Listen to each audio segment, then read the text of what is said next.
بسم الله والحمد لله والصلاة والسلام على رسول الله وعلى آله وصحبه ومن اتبع هداه أما بعد.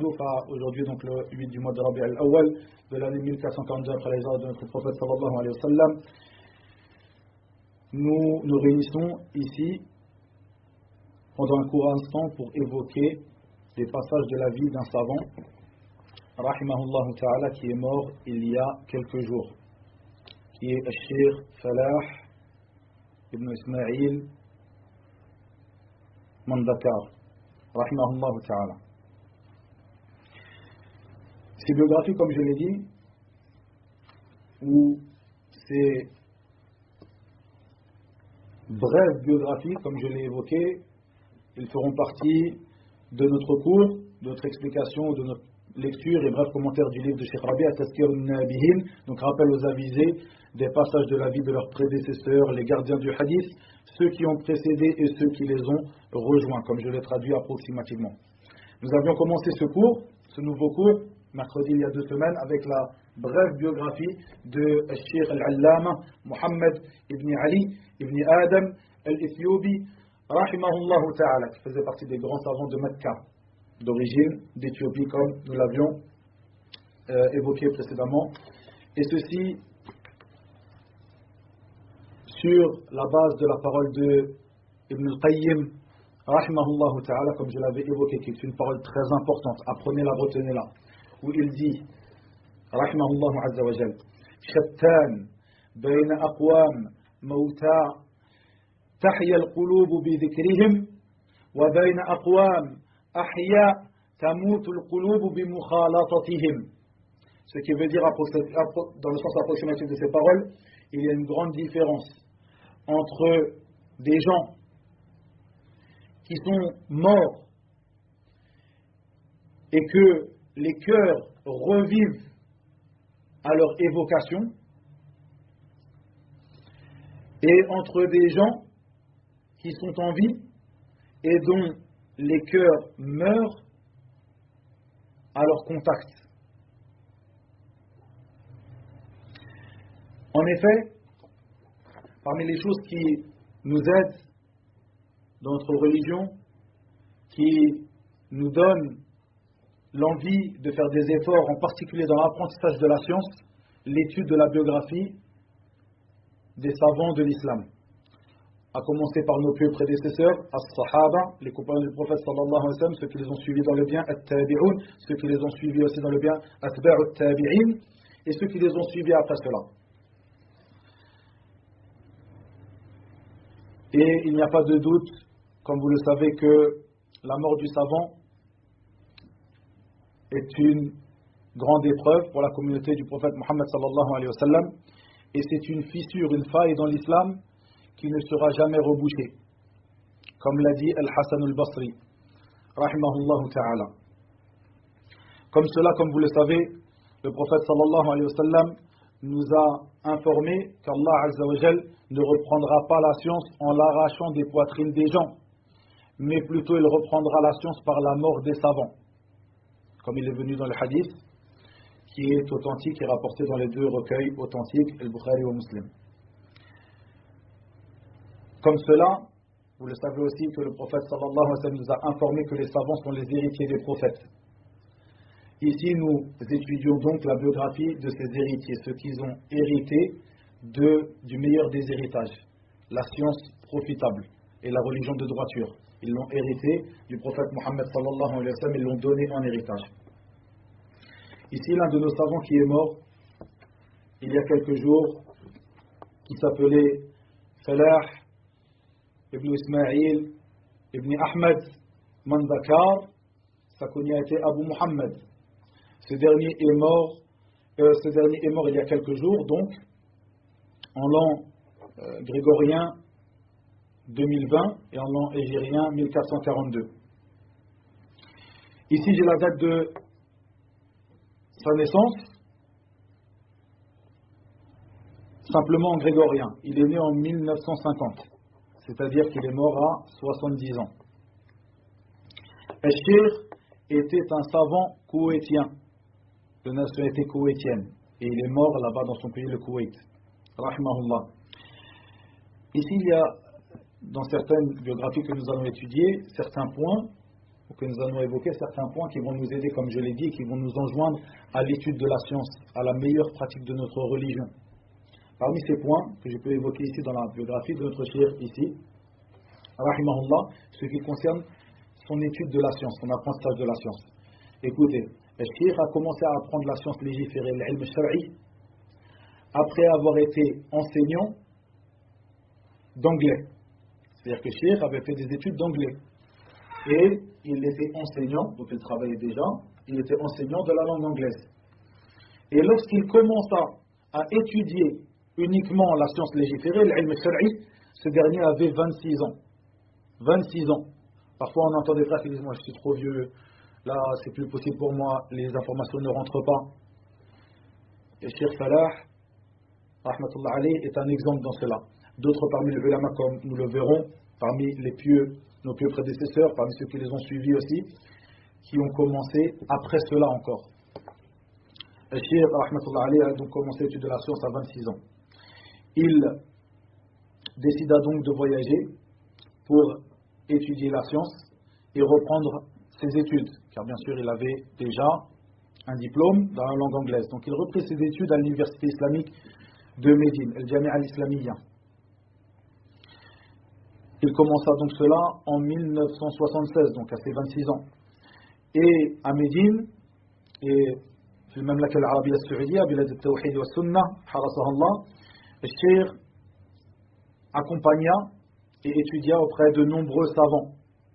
Lors de son étude de la science dans l'université, ainsi que à l'extérieur de l'université, comme dans la mosquée du prophète sallallahu alayhi wa sallam, il étudia les sciences de la religion, la croyance et l'aqida, les sciences du hadith, les sciences de la terminologie du hadith, al-mustalah, les sciences du fiqh, de la jurisprudence, ainsi que ses fondements al-usul, comme cela les règles jurisprudentielles al-qawa'id al-fiqhiyya, comme cela la science de la langue arabe, du tafsir et autres que cela.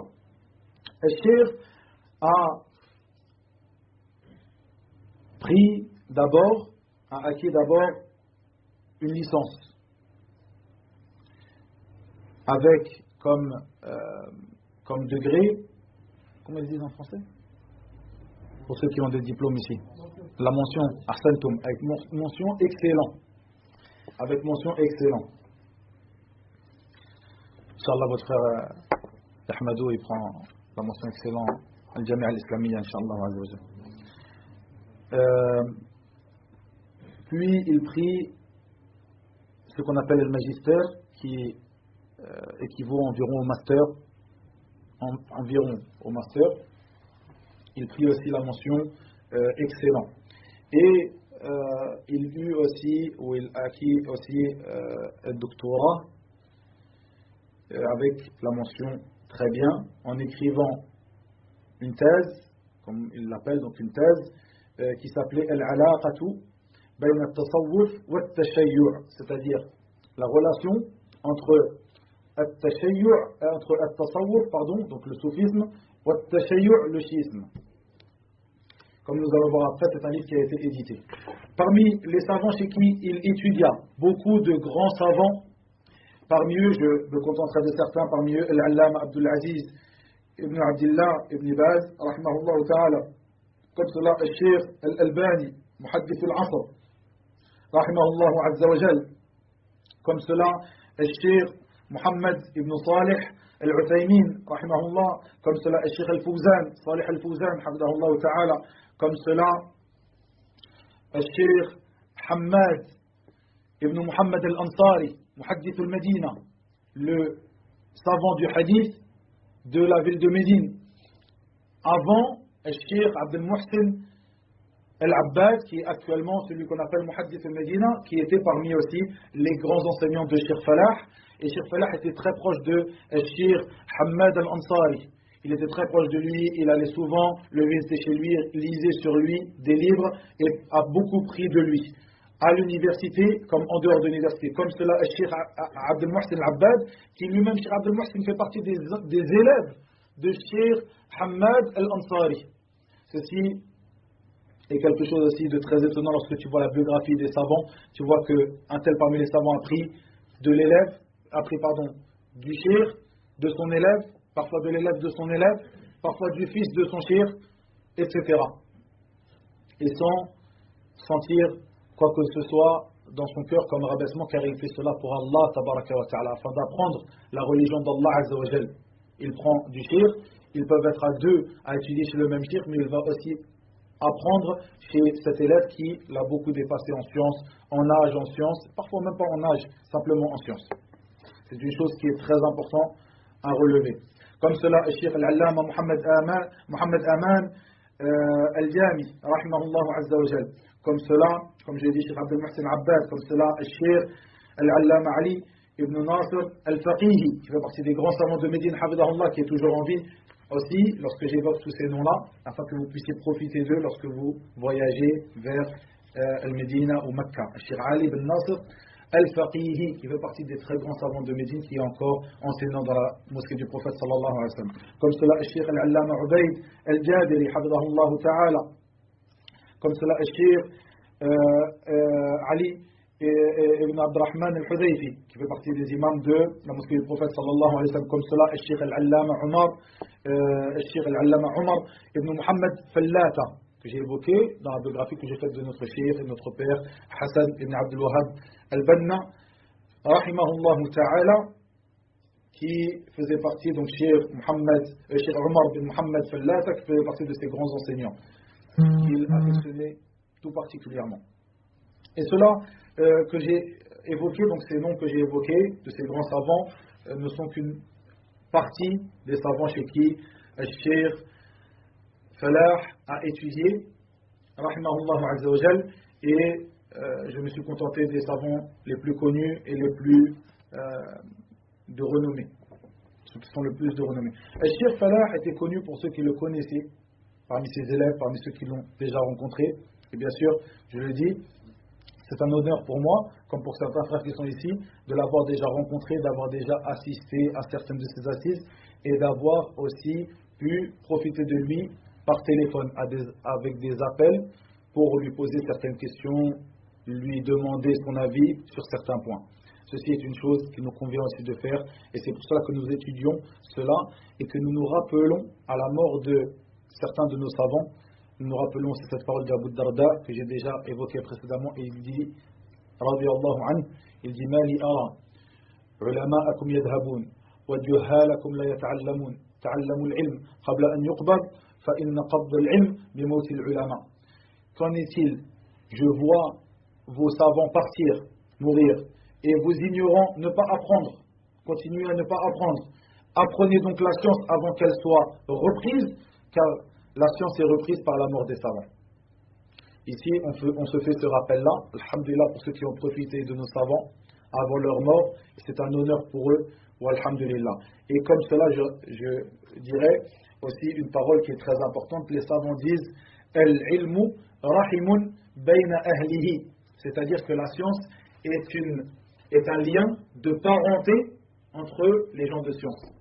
L'élève a un lien aussi fort qu'un lien de parenté avec son professeur. Parfois, plus fort encore que le lien qu'il a avec son propre père.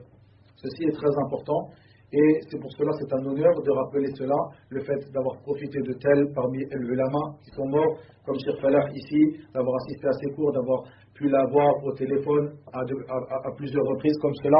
Je ne l'avais pas évoqué la dernière fois, Cheikh Mohamed Ali Adam al-Ethiopi, al-Allama rahimahullah ta'ala, où j'avais l'habitude de l'appeler, parfois comme je l'ai évoqué à certains de vos frères, l'appeler d'une cabine téléphonique, une vieille cabine téléphonique devant la mosquée de la ville de Melun, il y a de ça plus de 10 ans.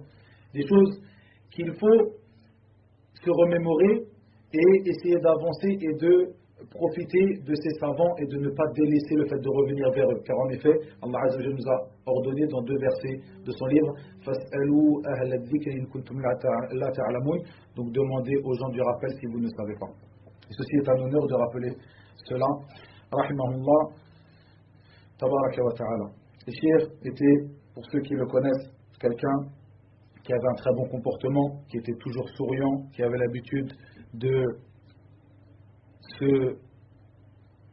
d'être modeste avec ses élèves, avec ceux qui ne sont pas ses élèves, avec ceux qui ont plus de science que lui. Parmi les grands savants, il était modeste avec eux, comme cela avec ceux qui avaient moins de science. Parmi ses élèves, il avait l'habitude d'être modeste avec eux. Ceci est une chose qui était connue. Il aimait aussi beaucoup ceux qui suivaient cette voie, la voie de nos pieux prédécesseurs, les gens de la sunna et du groupe. Il les aimait d'un amour qui était palpable à sa rencontre et lorsqu'il parlait de eux.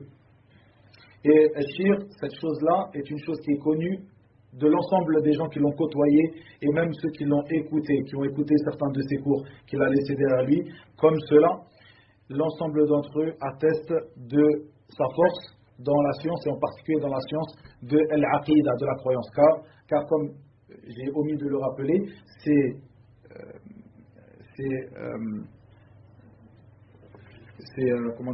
diplômes qu'il a eu à l'université de Médine étaient dans la section de la croyance.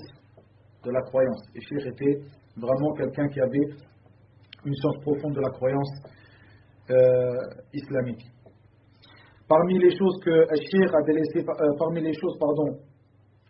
les efforts que Cheikh a laissés derrière lui, le grand nombre de cassettes, et aujourd'hui donc on dit de MP3 ou d'audio, qu'il a laissé derrière lui. Parmi cela, il a expliqué l'usul al-thalatha, kashf al-shubuhat, al-usul al-sitta, fath al-majid.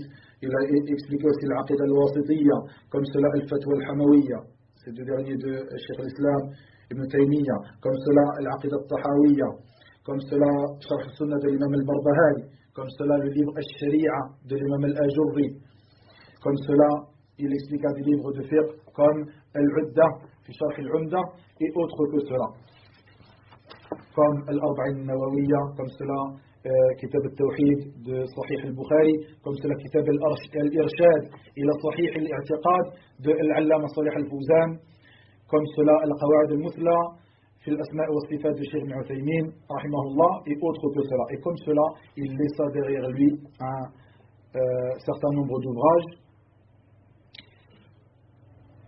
Parmi ces ouvrages, celui que j'ai évoqué précédemment qui était sa thèse de doctorat, comme cela sa thèse de magistère, comme cela il laissa certains livres, comme par exemple un livre concernant At-Takfir,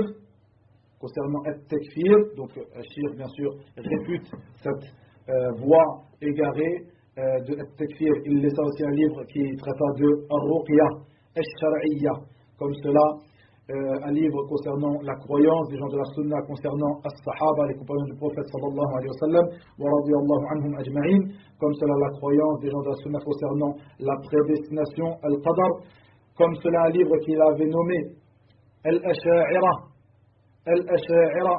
laysu min ahli sunnati wal jama'a, donc Al-Asha'ira ne sont pas parmi les gens de la Sunna et du groupe, comme cela d'autres livres et d'autres paroles, plusieurs de ces livres qui étaient des aides-mémoires qu'il a écrits pour les étudiants des universités, en particulier l'université du Koweït, où Cheikh donnait cours depuis de longues années. Il donnait cours d'Aqida dans l'université du Koweït. Et il aida beaucoup à constituer les al-manahij, c'est-à-dire les manuels scolaires dans cette université concernant at-tarbiya al-islamiyya, c'est-à-dire l'éducation islamique.